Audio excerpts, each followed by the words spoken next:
I'm Ben with the BTC Sessions, and this is your Bullish Bit, brought to you by bitrefill.com, your one-stop shop to live on Bitcoin and Lightning. They've got all the best gift cards, things like Amazon, Apple, Best Buy, Airbnb, Uber, and much more. You can even do hotel bookings, you can do all of your travel, and you can now grab prepaid MasterCards as long as you have a US address that you can input. Check them out today, bitrefill.com. Links are down below to sign up now.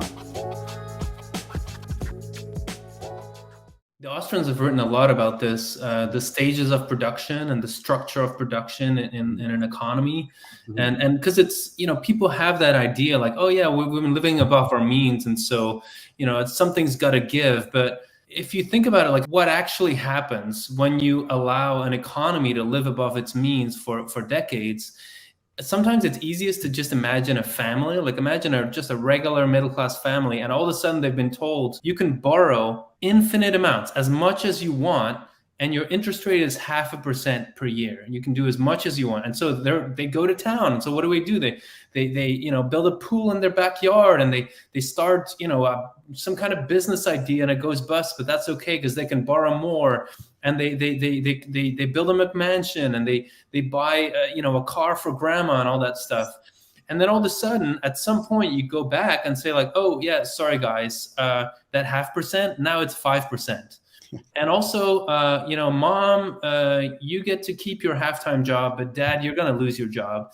And so then look at the economic activity in that family. How is it going to change? What percentage of the budget is all of a sudden going to go to food and just fuel for the car and just very, very basic things? And then how much of that consumer economy is going to shrink? And that's what the Austrians talk about when they say that cheap money, the boom part of the business cycle, eventually there's a bust, but in the beginning there's a boom. Mm-hmm. That artificially low interest rates, it will skew the structure of production so that there's an underinvestment in commodities, like in just very simply like, growing wheat and like pulling oil out of the ground, all that. And we've seen that. Like if you look at the commodities sector, people thought it was dead for decades. Like the world's largest companies are no longer like the oil producers and electricity producers. That's boring, right? It's all about tech and growth. And so you get that, it's really interesting how things radically change when you artificially lower the interest rate.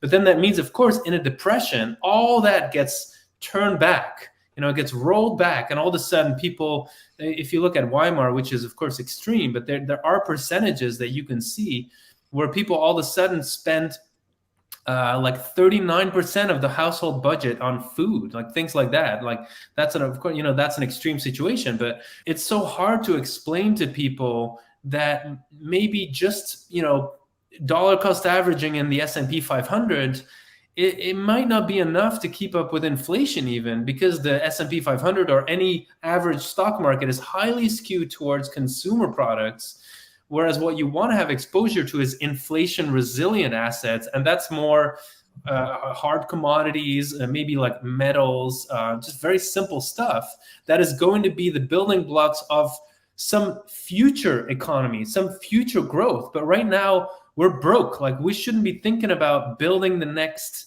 Apple store. We should just be thinking about how to get food on the table, literally.